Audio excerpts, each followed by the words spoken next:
Olá pessoal, bem-vindos ao canal Curiosidades Mundo Afora. No vídeo de hoje falaremos sobre o rio Tietê, um dos mais importantes do estado de São Paulo e um dos mais importantes da região sudeste.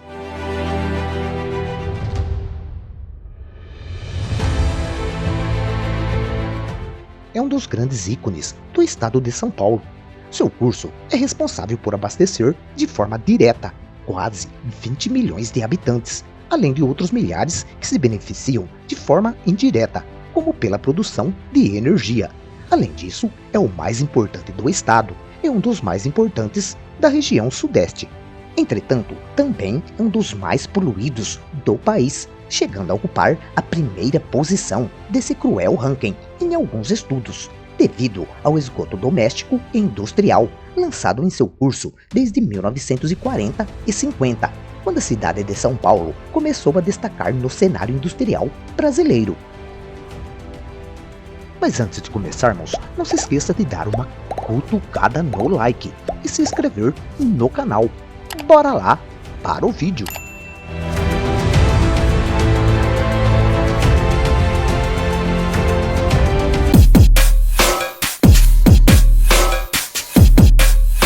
O rio Tietê é um curso de água do estado de São Paulo, sendo um afluente do rio Paraná. É conhecido nacionalmente por atravessar ao longo dos seus 1.100 quilômetros de extensão, praticamente todo o estado de São Paulo, de leste a oeste, além de marcar geografia urbana da maior cidade do país, São Paulo. Nasce no município de Salesópolis, a 22 quilômetros do Oceano Atlântico, e corre para o interior de São Paulo. Sendo assim, foi muito utilizado pelos índios e bandeirantes para acessar as vilas que se encontravam ao longo do rio. Ao contrário da maioria dos rios do Brasil, o Tietê se volta para o interior e não para o oceano, caracterizando desta forma um rio com drenagem endorreica, característica que tornou um importante instrumento na colonização do Brasil. Sua nascente fica a 1.200 metros de altitude, na Serra do Mar. Mas apesar de estar a apenas 22 quilômetros do litoral, as escarpas da serra obrigam-no a fluir em sentido inverso, atravessando o estado de sudeste a noroeste, até desaguar no lago formado pela barragem de Jupiá, no rio Paraná, na divisa com o estado de Mato Grosso do Sul, entre os municípios de Itapura e Castilho, cerca de 50 quilômetros ajustante da cidade de Pereira Barreto. As nascentes ficam no Parque Nascentes do rio Tietê, situada no município de Salesópolis. São cerca de 134 hectares, dos quais 9,6 já estão sob controle ambiental, protegendo as diversas nascentes que formam o rio. O parque localiza-se no bairro da Pedra Rajada, a 17 quilômetros do centro de Salesópolis, junto à divisa com o município de Paraibuna. O acesso se dá pela SP 888, Estrada das Pitas, onde há uma estrada vicinal de 6 km em terra batida, que leva à nascente.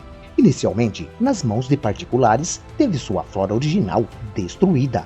Tombada pelo Estado, sua área foi recuperada, apresentando agora floresta secundária.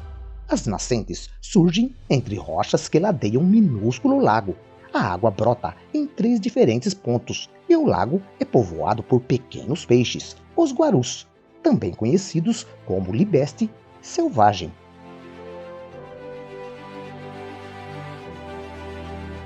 A poucos metros de sua nascente, um vertedouro permite medir o volume de água gerado pelo lençol freático. Destaca-se o elevado fluxo de água produzido pela nascente. Um mural no local fornece alguns dados da nascente do rio Tietê. Na data indicada, verifica-se que as nascentes produziram mais de 3 metros cúbicos de água por hora. Ao longo do seu trecho inicial, o rio recebe a contribuição de vários lençóis freáticos, tornando-se um córrego de elevado volume de água no pequeno trajeto que percorre. Ainda dentro do município de Salesópolis, existe uma das primeiras hidrelétricas construída no Brasil, que é a atual usina Parque de Salesópolis, construída em 1912 pela antiga Light. Gerava energia a partir de uma queda de 72 metros de altura do rio Tietê.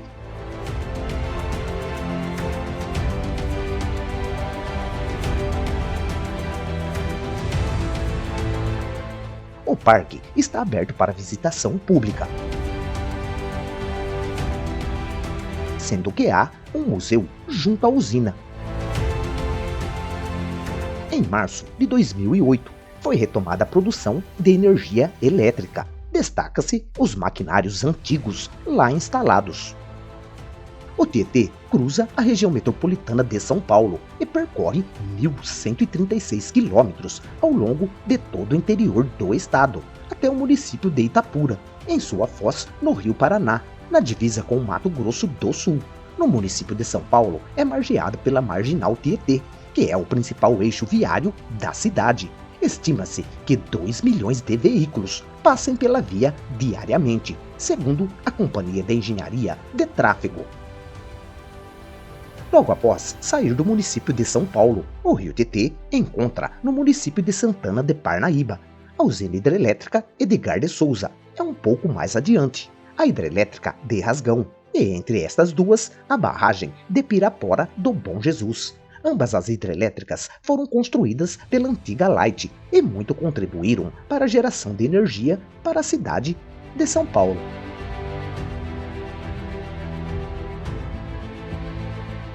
O rio Tietê drena uma área composta por 6 subbacias hidrográficas, em uma das regiões mais ricas do hemisfério sul, e ao longo de sua extensão, suas margens banham 62 municípios ribeirinhos. Segundo arqueólogos, há pelo menos 6.000 anos, populações se utilizam da bacia hidrográfica do rio Tietê, curso de água que também teve papel de destaque no período dos Bandeirantes e na eletrificação da cidade de São Paulo. Atualmente, o rio é utilizado para o abastecimento de água da população de diversas cidades, como Araçatuba. As águas são captadas a uma distância de 15 quilômetros, produzindo cerca de 5 milhões de litros diários, com capacidade de expansão até 24 milhões de litros. O município é a primeira cidade não ribeirinha a captar água deste rio. Em diversas das barragens citadas, como por exemplo na de Barra Bonita, foram implantados sistemas de enclusas que viabilizaram a manutenção da navegação fluvial. Muitas barcaças fazem o transporte da produção da região a um custo menor do que o transporte rodoviário. A hidrovia Tietê-Paraná permite navegação numa extensão de 1.100 quilômetros entre Conchas, no rio Tietê, em São Paulo e São Simão, em Goiás, no rio Paranaíba, até Itaipu, atingindo 2.400 quilômetros de via navegável. Somente a hidrovia do Paraná movimentou em 2010 mais de 3,7 milhões de toneladas de cargas. A hidrovia Tietê-Paraná, em 2011, movimentou cerca de 5,8 milhões de toneladas, ficando muito próxima de sua capacidade de carga. Foi a segunda hidrovia brasileira em quantidade de carga, sendo superada apenas pela quantidade transportada na bacia amazônica, que foi cerca de 9,8 milhões de toneladas. Desta hidrovia, cerca de 450 quilômetros do rio Tietê são plenamente navegáveis. Atualmente, os prefeitos de algumas cidades na região de Bauru estão estudando um empreendimento de turismo fluvial pelas águas do rio Tietê. A proposta é produzir um roteiro turístico que atravesse todas as cidades envolvidas e que cada uma delas ostente o que tem de especial.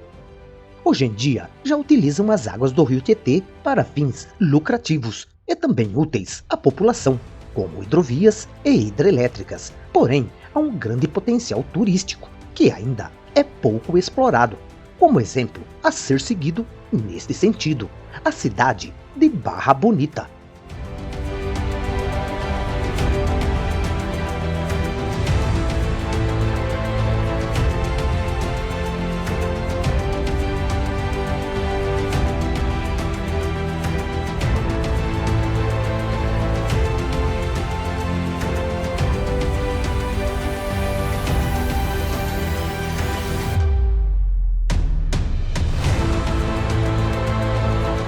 A origem do nome Rio Tietê está ligada à história brasileira, pois remonta ao Tupi-Guarani. Este rio era conhecido como Rio Anhembi, que em tupi significa Rio das Anhumas, uma ave típica da região do atual estado de São Paulo. Essa nomenclatura prevaleceu até o século XVII, quando os bandeirantes denominaram-no de Tietê, topônimo de origem indígena que significa ti, rio e ete, grande, fundo, verdadeiro, ou seja, Rio Grande ou verdadeiro. Para aprimorar esta conscientização, foi escolhido o dia 22 de setembro como o dia do Rio Tietê, um rio que foi tão útil aos paulistas, mas que está precisando de cuidados se a população não mudar de atitude.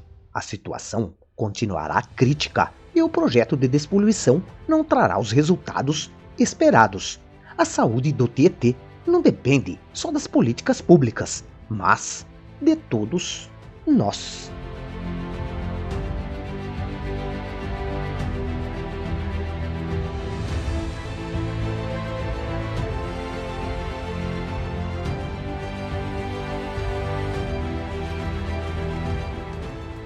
Gostou do vídeo? Dê um like, se inscreva no canal e fiquem na paz de Deus.